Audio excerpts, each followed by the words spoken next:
Our next presenter is Jacky Spencer, and Jacky is actually going to be presenting on behalf of the Enoki team as well, where she is a designer with Enoki. Apologies.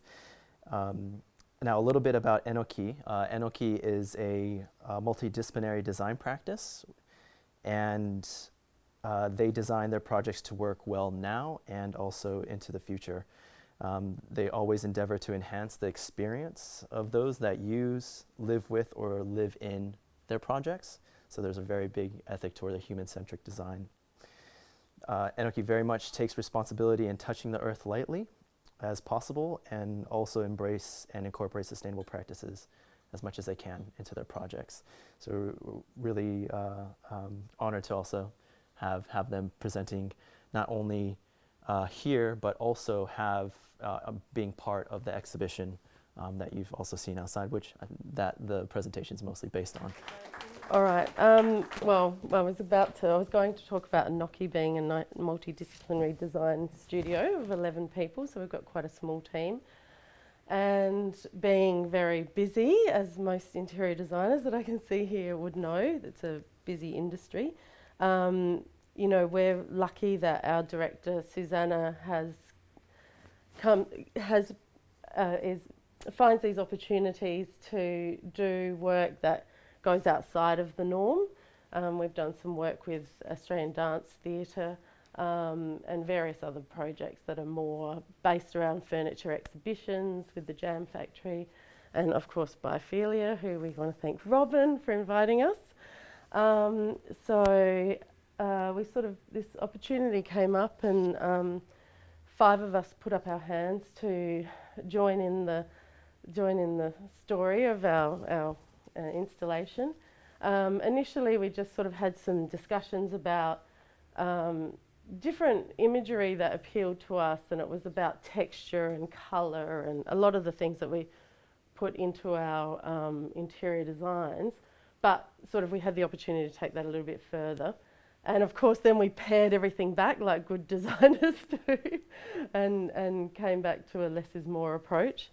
So some of the initial imagery was us sharing stories and experiences about nature and our connection with nature, to do with, it was memories, sights, sounds, you know, just telling a story of Susanna's, you know, parents' market garden and the smell of tomatoes, and one of our other designers, Amber, walking through her you know, native woodlands in her Belair property, and then mine was sort of about growing trees in York Peninsula and doing a lot of that sort of revegetation work. So these sort of memories then sort of helped us make this connection with both nature and with each other as well, in a different sort of framework than we normally do. So we're very grateful for that. Some initial concepts that kind of got thrown together like we do were to do with immersing ourselves in nature, and was it a specific environment that we wanted to explore, or this sort of spiral thing we wanted to envelop the participant, and we had thought we might do little snippets of these traces of memory and sound and smell and everything, and sort of almost like a museum piece that you sort of enter and get a taste of those, our experiences and our gifts of, you know, our connections with nature.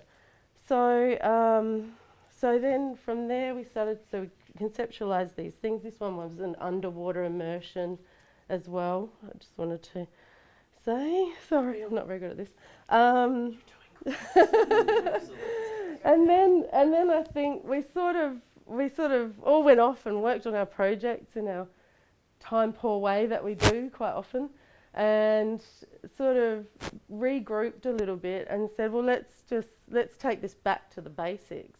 Instead of going off and designing these installations off the cuff. We went back to an immersion in nature approach where we all went and had one experience. So this is Blackwood Forest, and we chose Blackwood Forest because it was convenient for us, but we're also quite drawn to the idea of a forest.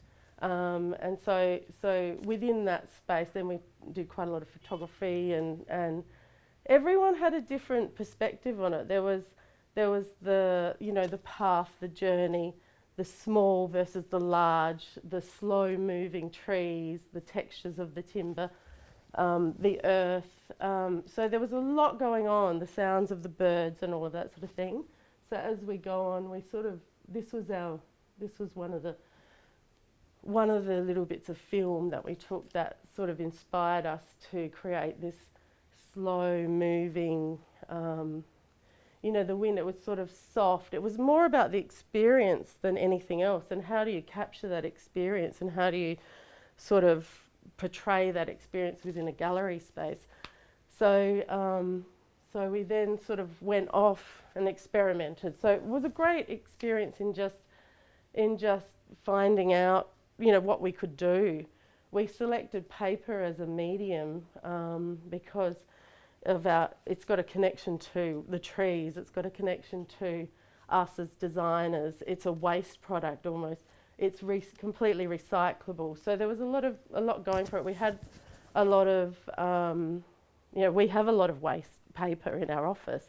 So our first thoughts were we could use all of that. In the end, we got from one of the, a connection through one of the girls at work. They had, in a big printing factory, they have these offcuts of rolls of paper. And so we were able to use those that normally just get thrown away. So we used that, and we sort of, cut shapes, projected. And this image here is sort of what started informing our installation in the end. And I just thought I'd show you some of the sketches that we went through. We tried to incorporate, there's 5 of us doing this work. So it's quite hard with 5 people, even though we work all the time on projects, to collaborate on a visual art kind of thing and really feel like everyone owns it, or everyone's part of that and connected to it. And then from there we developed further concepts once we investigated the space and worked out what's doable in this space, what's doable in terms of light, sound, and all of those technical things that we're often guided by. One of our designers, Cindy, does beautiful artwork, so we decided we were going to intersperse those in it. So rather than have just our photos projected or our film projected, we wanted some original artwork. So that's the sort of basis for the projection art. I was just going to say, and Jordan Pollock was a friend of one of ours, did all of our transitions in our film. He's a filmmaker, and the soundscape. And then again, more experimentation of our final piece. That's just getting up into the manhole at my house and hanging big pieces of paper from it and putting projections on it, and sort of with low-tech tech. And then going back into our office space, spending time together again. It was sort of it was definitely about the connection to nature, but I think it's also about taking that time, and that commodity is such a rare thing in our industry, that we had that time to connect, talking about something that was different. It wasn't just about projects or our kids, it was about our experience in this space. So it was a nice way of working. And then this is just some progress shots from installing. We got the work experience girl in, helped us do some origami. She had sore hands by the end, but she appreciated being involved in all of that though. And then the final artwork, as you can see in the foyer there.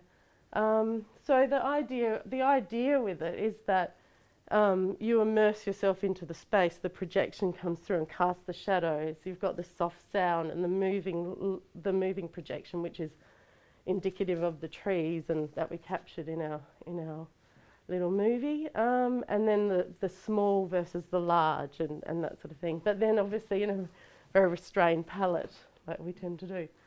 And there are just some more images, which you can see the real thing out there, so you just do that. And I think that was a little movie of just travelling through during our things. And it's just a big thank you to Robin and the Mill and Adele for helping us. She put all our projections together, which we were finding quite difficult. And thanks to Jordan Pollock for the film and soundscape, because we probably would have been a bit lost for quite a few weeks doing that otherwise. And that's all our artists there. We just want to say thank you for the opportunity to step outside our computers and step outside our office and get that connection. And Susanna, who is our director, who just came in before, she's, thank you to her for that opportunity, because she realises how valuable it is as an experience as designers. And I think the traces of this work will not only carry with us, but hopefully carry with you guys and the traces of those experiences. And that's it.